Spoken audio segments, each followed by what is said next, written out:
Paolo Venturini is with Italy's state police, but he isn't your run-of-the-mill cop. He's the leader of an elite squad specialised in chasing criminals up mountains and down caves and gorges.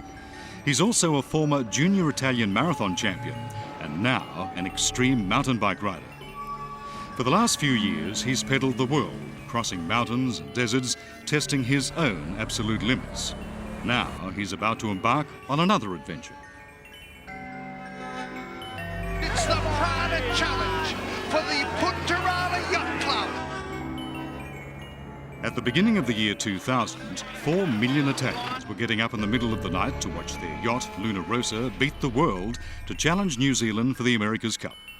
Luna Rossa wins the final of the Louis Vuitton. This country at the other side of the world fired the collective imagination of a nation. Paolo too caught NZ fever, and the location of his next adventure was set. Auckland, the Royal New Zealand Yacht Squadron, the home of the America's Cup. The competitors drew on almost limitless resources in their quest for the trophy. When Paolo sets off on his trip, he'll be on his own for 2 weeks. As always, he'll be travelling solo. No assistance, no support. Today, the Yacht Squadron is introducing the new Team New Zealand to the media. These are the guys who'll defend the Cup in 2003. It's front-page stuff for the Kiwis, and Paolo enjoys their company. Like him, they relish the extreme. But their challenge is 3 years away. Paolo's is now, and he'll have no one to rely on but himself, his experience and his equipment.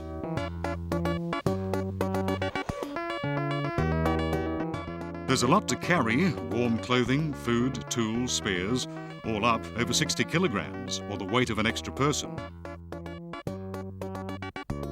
And that's got to fit into 4 specially designed bags.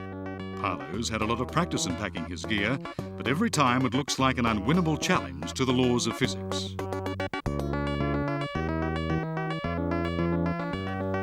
Mountain bike nata per il downhill, quindi un telaio molto resistente in carbonio, monoscocca, biammortizzato. This is a downhill mountain bike, a very strong carbon frame, air suspended at both ends with weight adjustment. Un ammortizzatore centrale invece ad aria compressa, regolabile a seconda del peso della persona.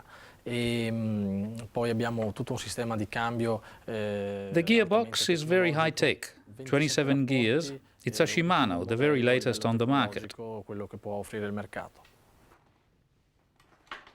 Freni a disco, molto utili in un ambiente. Then disc brakes, much safer than drums in a wet environment, especially designed for the snow. Safety is always a major concern if you want to get to the end. Quello che aiuta poi ad arrivare in fondo. The bike was built especially for Paolo by Porsche. It saw action for the first time in Australia when he crossed the country from Adelaide to Darwin, 4,400 kilometres, including the Red Centre. Then he rode solo over the Andes, crossing South America's highest range from Chile to Argentina. At those heights, every kilogram is murder, and the challenge and danger to the solo rider, extreme. But that's precisely what moves this man to such undertakings. Before, he'd explored Africa, the Sinai Peninsula and Madagascar. Now it's New Zealand's turn, the land the Maoris call the land of the long white cloud.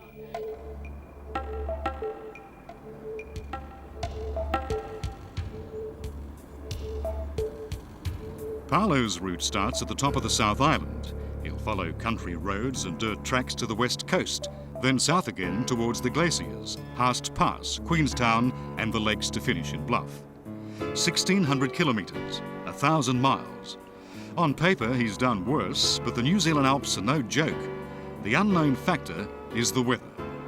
Winter in the South Island of New Zealand can be really foul.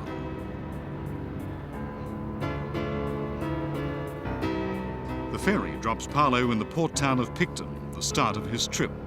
He's only got 2 weeks to complete the trip, and that means you ride, whatever comes. And the start is not auspicious. Around the bays of Queen Charlotte Sound, it's raining steadily. Then it pours.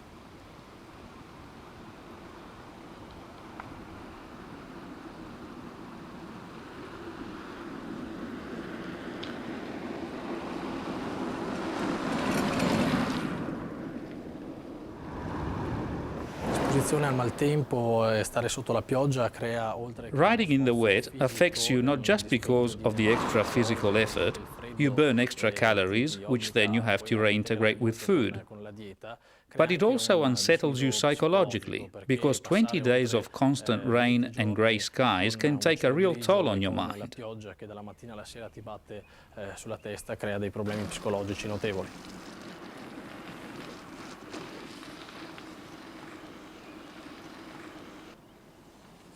Paolo's done extensive research on his itinerary and the conditions he's likely to meet. His physical condition is excellent. Nothing, though, has prepared him for the role he's about to play. In New Zealand, there are something like 20 sheep for every man, woman and child. Encounters like this one are commonplace.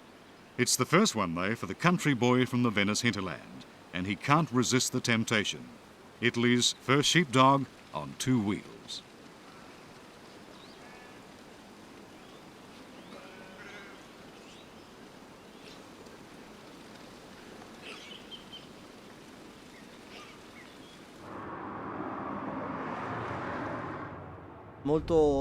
Molto bagnato, direi, proprio perché quest'acqua. At the end of the first day, back to Picton, Paolo phones a live report to an Italian radio station. It's been tough, cold and wet, and the wind making life miserable. The barometer is taking a bath, and more bad weather is forecast. The next day, though, the scenery is totally different. La foresta neozelandese è caratterizzata dalla sicurezza, proprio perché all'interno della foresta pluviale. The New Zealand forest feels safe. There are no animals dangerous to man. It's a good forest, restful for the mind, and all that green and that huge ferns bring to mind another era, millions of years ago. Then dinosaurs walked the earth. Al tempo addirittura dei dinosauri, in effetti la Nuova Zelanda a livello di vegetazione è rimasta molto indietro nei tempi.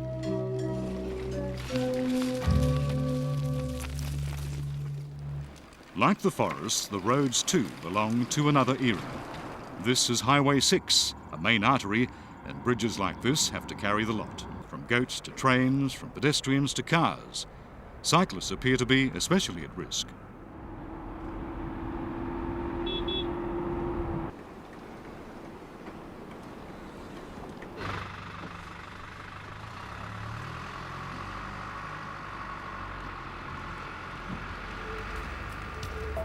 From Picton, Paolo slogs south, then west along the left bank of the Wairo to St. Eno.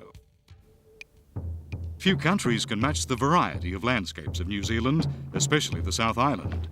In a short distance, the damp, dank forest is replaced by this moonscape. And each change means adjusting to new conditions. Paolo's focus has to shift from the distant mountains to right under his wheel, from his ultimate objective to the immediate goal of getting through this section without damage. And this rocky terrain calls for different tyres from those used on a slippery dirt track.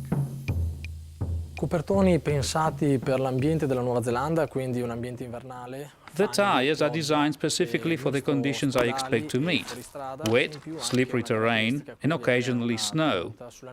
So they're heavily sculptured, but they're also soft to maximize grip. Il massimo del grip su terreno strucciolevole.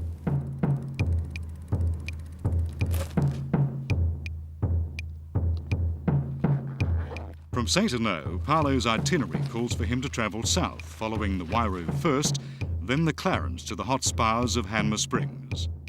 After that, he's got to get through the Lewis Pass and all the way to Greymouth on the west coast. He's allocated 5 days to get to Greymouth. By day 5, though, Paolo is already entering Fox, an alpine resort dominated by the Fox Glacier. He's 200 kilometres further south than forecast. He must have skipped part of the itinerary. Something must have happened. He's stopping at the Fox Visitors Centre, which is run by the Department of Conservation. They manage all the national parks in New Zealand, and none of them allow mountain bikes, normally. You can ride only to the end of the existing roads. When you ride off the state highway here, you're in Westland National Park. Yeah. So you wouldn't be able to ride your bike when you're in the park boundary. Okay. And the situation So they're not going to let him through. Just as well, the Copeland track is impassable. So I'd actually recommend that the Copeland Pass isn't passable at present. Oh. It's a 1 meter, 2 meters. There'd be, I would expect, in excess of 5 metres of snow up at the pass. 5 metres is far too much, even for Paolo, whose home in Padua, west of Venice, is only an hour's drive from the perennial snow caps of the Alps. His Italian listeners now get to know why he got to Fox so early. Sì, Jarman Springs è stata praticamente così saltata, visto che Well, I had to skip Hamner Springs. The owners didn't let us on the track. It was closed, and also the highway was cut by a landslide. There's been a massive storm in New Zealand, a lot of damage everywhere, floodings and snow. So, I'm now travelling south along the west coast. What I'm doing now is not very extreme. I feel like a cyclotourist, even though the bad weather makes it a tourism of sorts. It's very cold, close to 0 degrees, and I'm always wet, and it isn't all that pleasant. Well, yes, I sure hope I'll fare better in the last part of the trip, where a number of trial sections will provide much tougher but rideable conditions.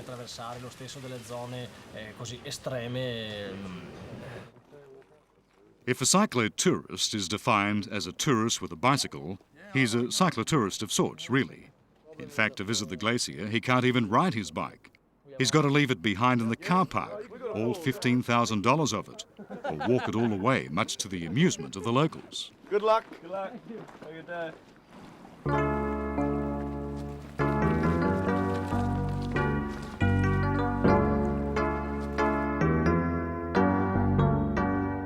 The Fox and its twin, Franz Josef, are unique among glaciers, lying as they do less than 10 miles from the sea.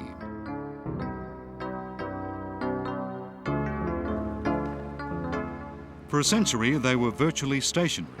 Then, in the mid-80s, the two glaciers' fronts started moving again, and moving fast. Franz Josef's front is gaining almost a metre every year. The Fox's some 30 to 40 centimetres.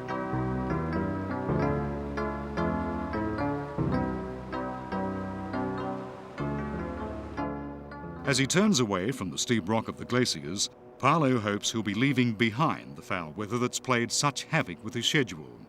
There's still plenty ahead: the last ranges of the Southern Alps, the lakes of central Otago, and the Fiordland, New Zealand's most famous national park. First, though, he's got to further his education of things New Zealand.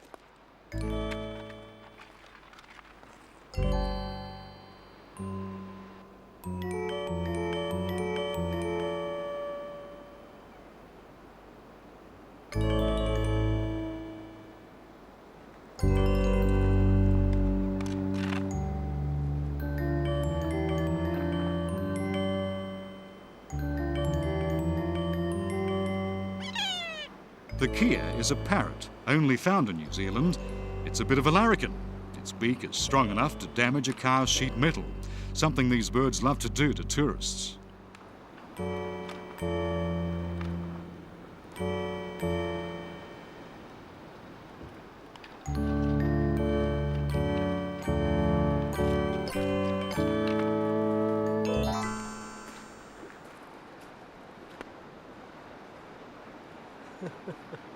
Quello che manca in Nuova Zelanda è la presenza di un animale selvaggio, la presenza di animali. There are no wild animals in daytime here, just domesticated animals, cattle, sheep and deer.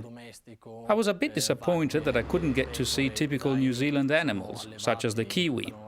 But they're nocturnal and hard to see. Gli animali, quelli tipici della Nuova Zelanda, tipo il kiwi, sono difficili da incontrare perché molto schivi, escono normalmente la notte e quindi non sono facilmente visibili. South now, against the backdrop of the highest peaks in New Zealand, the Cook, Tasman and Sefton Mountains. Their ridges, so close to the sea, act to shelter the inland, but the coastal strip often coughs Antarctic weather patterns, cold fronts travelling up from the South Pole and running slap into these mountains. They stream upwards and the condensation turns to rain, the kind of weather that robs the body of energy really fast. L'alimentazione studiata appositamente per i climi freddi che io ho incontrato in Nuova Zelanda era ipocalorica, quindi The food I have with me is hypocaloric, designed for the cold climate of New Zealand. It has to be nourishing and very light, as a major problem in a trip like this one is the amount of gear you can carry. So I have muesli bars, integrated with creatine amino acid vitamins and protein. They're meant to replace an entire meal, but at the same time provide enough energy to pedal for 10 hours in near zero temperatures.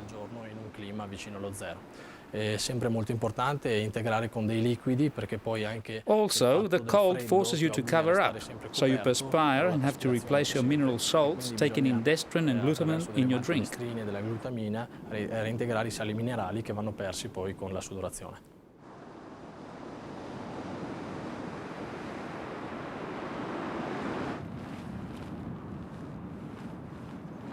Durante la notte passata in tenda si vivono delle grandissime emozioni perché si sentono i rumori che ti circondano, la natura che è a contatto. At night, the feeling of being close to nature, just on the other side of the thin fabric of the tent, is quite unique. On the other hand, sleeping in a tent means you can't recuperate entirely. Quella di far asciugare gli indumenti bagnati, specialmente le calzature. The worst thing is that you can't get your clothes to dry, especially the footwear. And the next morning you have to wear everything again, even if they're all wet. Magari quando le temperature sono sotto zero di parecchio.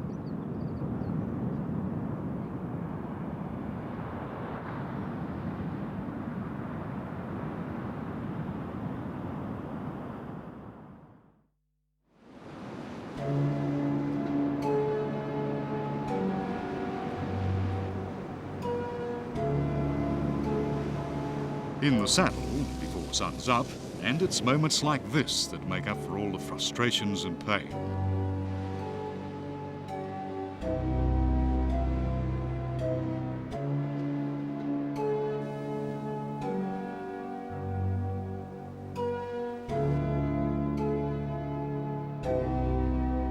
From the coast, Paolo climbs the road inland, through Haast Pass and towards the lakes.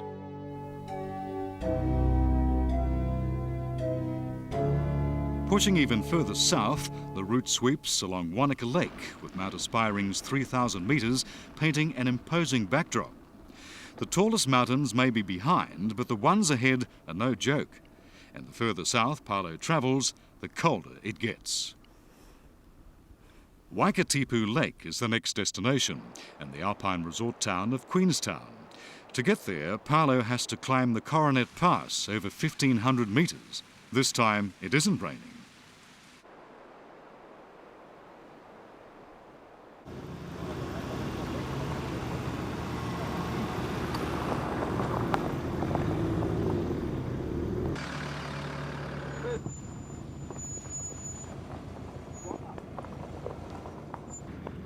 Hi. There you go. What do you think about the condition? Lovely. Lovely? Yeah, beautiful, beautiful. Beautiful central Otago weather. And how far is the pass? 12 k's. Okay. About 12 k's. In the top, the level That's- of the snow? Level of snow about the same as this. About the same. It's possible cycling. Okay. Yep. Thank put, you your, very put your much. chains on. Yeah, thank you. With the tyres spinning, slipping and sliding, progress is slow and tiring. The snow is like glue on the wheel, and every one of the 60+ kilograms he carries on his bike now makes its presence felt. And if uphill is tiring, downhill is genuinely dangerous. It's in situations like this that the disc brakes, the heavily sculptured tyres, the suspension, and above all the rider's experience, all come into play. He has a great deal of experience, and his bike may be the best in the world, but there are times when even the best bike in the world can only be pushed. He's been in the saddle and camping out now for 10 days non-stop. Mind and body have taken a beating, but tonight it'll be another story. The setting sun brushes gold over the Codrona Peaks, almost an echo of the gold rushes here in the late 1800s, when small gold towns came and went. Only Queenstown thrived. Today, New Zealand's top ski resort, a true gold town.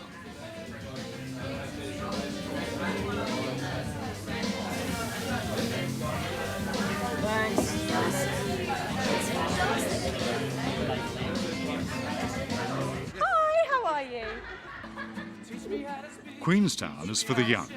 It's the world's capital of anything extreme, the home of the bungee jumping, the flying fox, the high wire, and half a dozen other mad undertakings. At night, the town wants to live as fast as in daytime. How'd you get them in there? Tonight in Queenstown, the constable from Padua is off duty, and the tent remains firmly stowed. As the night wears on and tiredness takes over, the voices of the drinkers blend with the rugby commentary. The cigarette smoke makes eyes squint. It all blurs, and a feeling of unreality hangs about the pub at the other end of the world from Padua. Almost everything seems now possible, even flying. 3, 2, 1.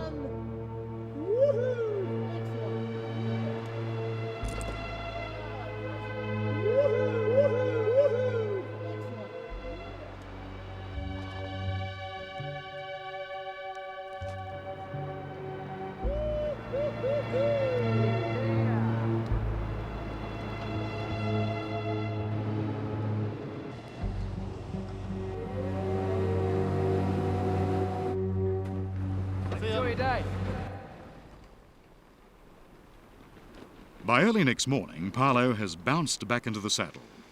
Hell's Gate is the name of these two rocks guarding the road that hugs Skipper's Canyon just outside Queenstown.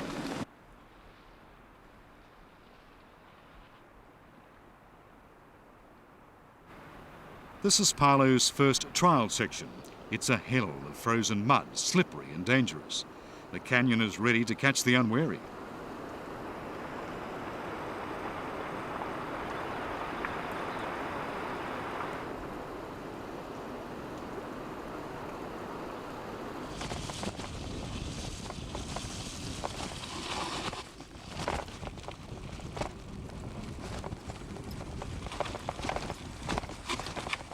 Nowadays, only four-wheel drives are allowed along Skipper's Canyon. It was named after a seaman, a skipper, who grew tired of the sea and opened a small shop here in the middle of nowhere. The shop didn't survive the end of the gold rush, but the name did.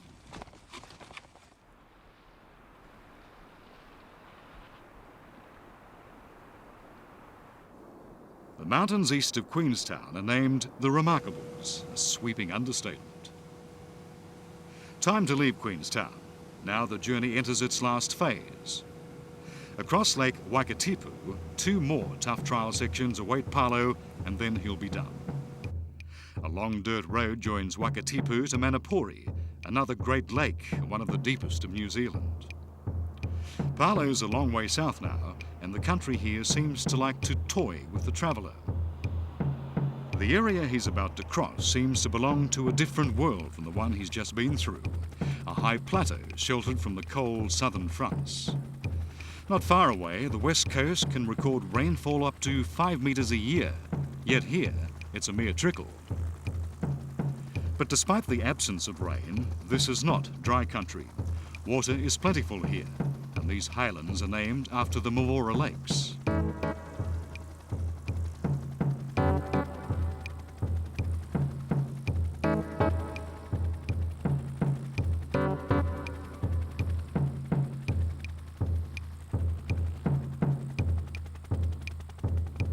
Paolo has picked a track that travels through the Eyre and Thompson Ranges to get to Manapori. There are narrow valleys and canyons and sharp ridges here to remind the traveller of the comparatively young age of these mountains.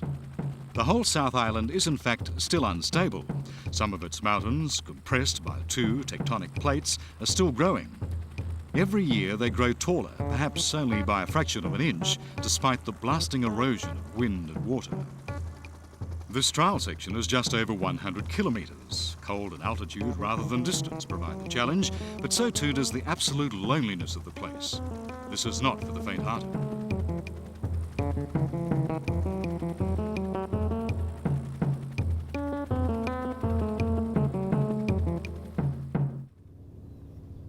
On the ferry crossing the lake, Paolo is getting ready for his last challenge.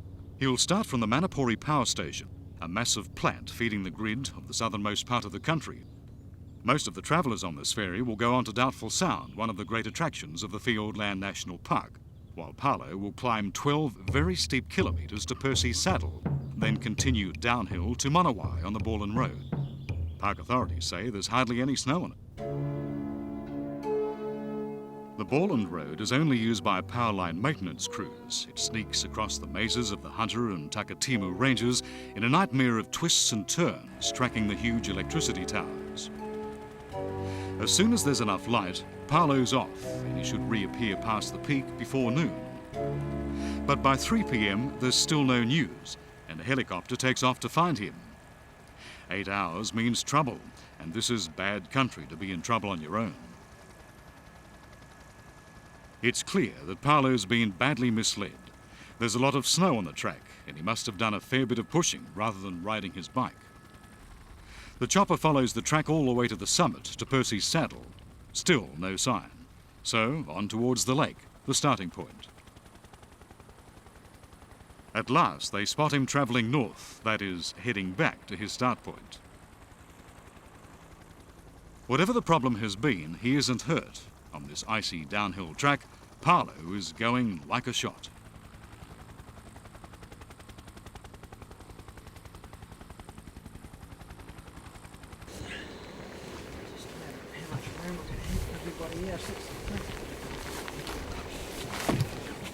When the chopper catches him, he's furious with exhaustion and frustration, not just because